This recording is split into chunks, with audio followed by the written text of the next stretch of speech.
Welcome to political bridge. సినిమాల్లో success అయినట్టు రాజకీయాల్లో కూడా సక్సెస్ అవుతాము అని అనుకోవడం కరెక్ట్ కాదు. ఎందుకంటే సినిమాని ఆదరించిన ప్రేక్షకులు రాజకీయాల దగ్గరకు వచ్చేసరికి వాళ్ళ ఒపీనియన్స్ మారిపోతాయి. ఇది వరకు రోజుల్లో సక్సెస్ అయ్యారు కదా అంటే ఎంజీఆర్ గారు కానివ్వండి, సీనియర్ ఎన్టీఆర్ గారు కానివ్వండి, వీళ్ళిద్దరూ సినీ ఇండస్ట్రీలో నెంబర్ 1గా ఉన్నారు. ప్రజలు అభిమానం పొందగలిగే సినిమాలు తీయగలిగారు. అంతేకాదు ఇంతవరకు దేశంలో ఎవరు సినిమాల్లో ఉన్న వాళ్ళు రాజకీయాల్లోకి రాలేదు. ప్రజలు కూడా అవకాశం ఇద్దామని చెప్పేసి అవకాశం ఇచ్చారు. సినీ ఇండస్ట్రీలో నెంబర్ 1గా ఉన్నారు. రాజకీయాల్లో కూడా సక్సెస్ కాగలిగారు. ఎందుకంటే ఇప్పుడున్నట్టు సోషల్ మీడియా అప్పట్లో లేదు. ఇప్పుడున్న విపరీత భావాలు ప్రజల్లో ఉన్నట్టు అప్పటి ప్రజల్లో కూడా లేదు.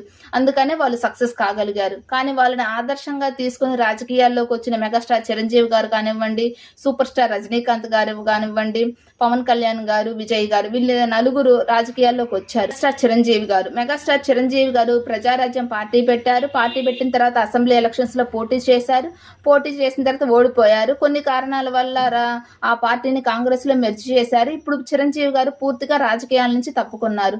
ఆ తర్వాత సూపర్ స్టార్ రజనీకాంత్ గారు, ఈయన తమిళనాడులో సూపర్ స్టార్, కొన్ని కోట్ల మంది అభిమానులు ఉన్నారు. మక్కల్ సేవియే కచ్చి అనే పార్టీని స్థాపించారు 2020లో. కానీ కొన్ని హెల్త్ ఇష్యూస్ వల్ల, మరికొన్ని కారణాల వల్ల ఆ రాజకీయాల నుంచి బ్యాక్ స్టెప్ వేశారు. ఆ తర్వాత పవన్ కళ్యాణ్ గారు రాజకీయాల్లోకి వచ్చారు. పార్టీ పెట్టి 10 సంవత్సరాలు దాటింది. సక్సెస్ ఆ ఫెయిల్యూర్ అంటే చెప్పలేం. ఎందుకంటే ఇప్పుడు తను అధికారంలో ఉంది, పొత్తులో ఉంది కాబట్టి మనం సక్సెస్ ఆ ఫెయిల్యూర్ అనేది చెప్పలేం. కానీ ఇప్పుడు విజయ్ గారు తాజాగా 2024లోనే పార్టీ పెట్టారు.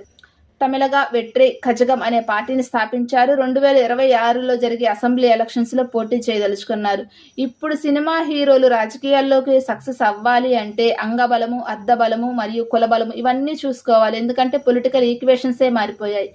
విజయ్ గారు ఇప్పుడు తాజాగా సినిమాలకి స్వస్తి చెప్పి పూర్తిగా రాజకీయాల మీద కాన్సన్ట్రేషన్ చేస్తాను, రాజకీయాల మీద దృష్టి పెడతాను అని అనౌన్స్ చేశారు. చూద్దాం విజయ్ గారు రాజకీయాల్లో సక్సెస్ అవుతారా లేదా?